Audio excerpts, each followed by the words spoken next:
Ballinaleck, the town of the flags, or the town of the ford of the flags. And there we see 218 acres almost of it, as it was in 1838.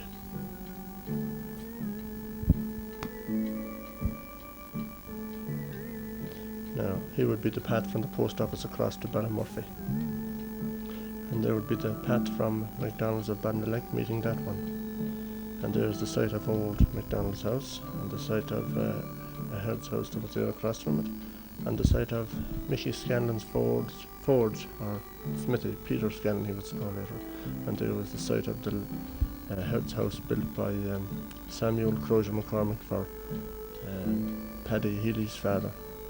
Paddy Healy was his name, when he managed to evict him from the old herd's house that was built just across from McDonald's.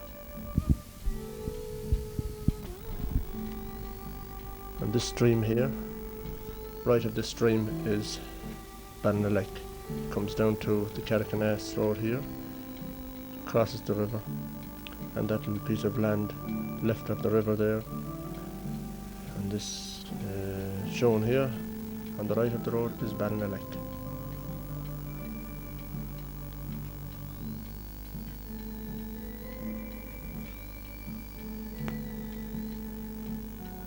The site of the quarry is up along this river now. This is where Boyd's old house is, and by this hedge here is a stream, the townland boundary stream.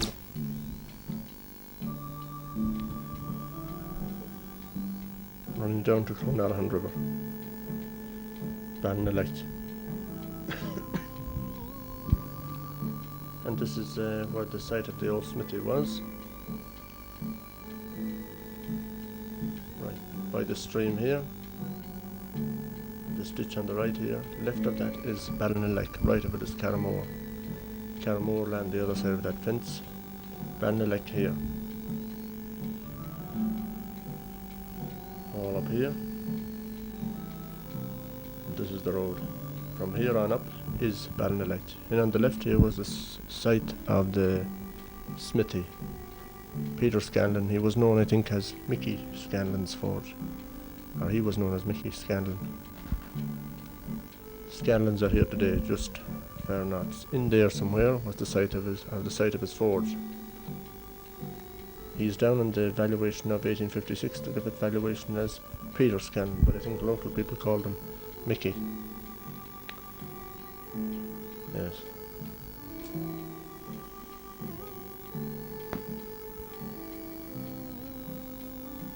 Now in here on the left is the Scanlon household.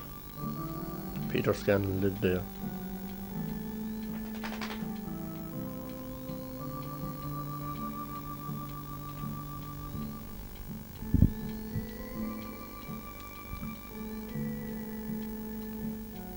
This is, I think, the only road going through the townland of Ballinaleck.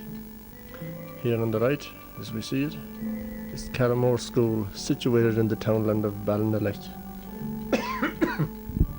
This piece of land was given to them by the McCormicks, the Niall McCormick, to build this school here. There was a tradition there, the Palmers and McCormicks giving them land for school building and their sites. Ballinaleck, according to O'Donovan, comes from Ballinaleck, town of the flag. It would be Ballinaleck, the town of the flags. In 1838 it contained 217 acres. It was owned by Roger Palmer of Carrowmore House. Tenants had up the rent of £1.5 and 9p an acre. They grew the usual crops of oats, flax and potatoes. There were 24 Catholic families here. In 1856 the immediate lesser was Captain Phibbs. Also a Michael who had 4 acres and leased it to Timothy Kilgray as a tenant. Other tenants were John McAvey, who had 122 acres rented, Reverend Peter Neely, who had 28 acres rented and had a herd's house. You say that herd's house, probably that. Well, it's there. It isn't the one, but one was built later, I'd say, in that area. Peter Scanlon, 19 acres. Michael Ford, 42 acres. Timothy Kilgray, 4 acres. Michael Ford, 1 cottage without land. Now, Martin Darcy owned this townland in 1641 according to Symington's Book of Survey and Distribution.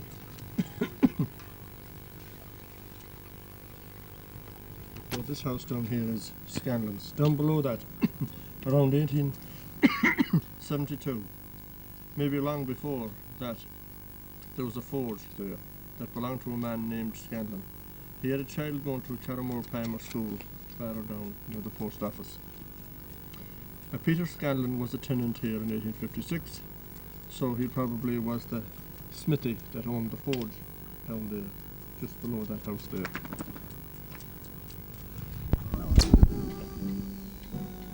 This is Carrowmore School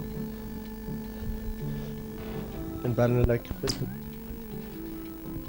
This here is Carrowmore School,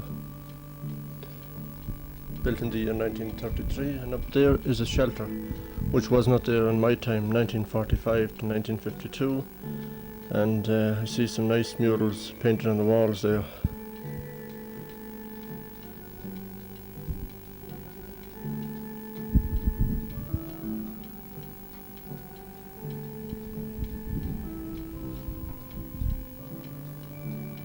And up there is the house Samuel Crozier McCormick built for Paddy Healy.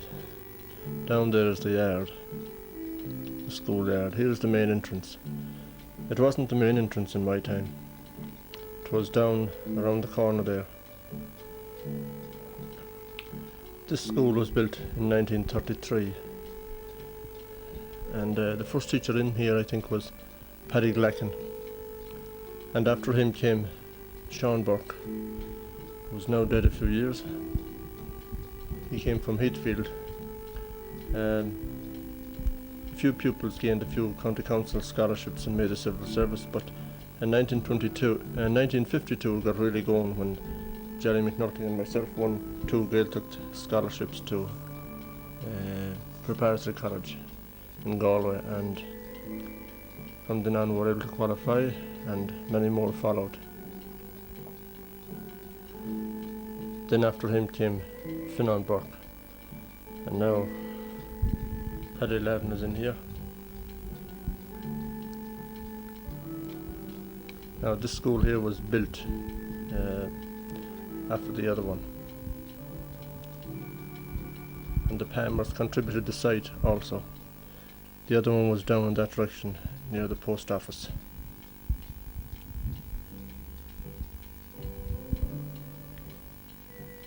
The Palmers and McCormicks have been very helpful in providing sites and schools for this area.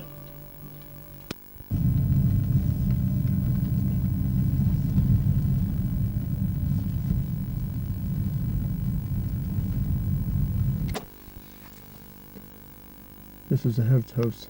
In 1856, Peter Neary had one rented here from Captain Phibbs. It was probably situated down there. Later on, there was a Paddy Healy here, and Samuel Crozier McCormick used his legal knowledge to take away his squatter's rights. He built him a new house, and then he had him put out of it when he couldn't pay the rent, whereas he couldn't have put him out of the old one. He had squatter's rights. Your father was a carpenter here up until when? 1933. 1933. Yeah. And that's where the old health house was down there, where the kids are. Yeah. And this was the one that he was able to evict. The one he moved him into. Yeah, and the one he moved him out of too, wasn't it? And the one he moved him out of. Oh yeah, yeah, yeah. Your father, who did he do the carpentry work for? Was it for the McCormicks or? No, he done anything. He get to do it. He was done it. Oh, general man around the place. He worked for McCormick's, isn't Yeah, yeah. Ah, yeah. And you're about to move out of here now, aren't you? Yes, in the near future. Yeah, Fortunately.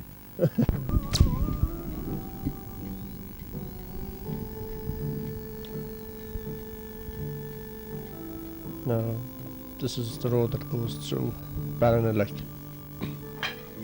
Left and right of this road.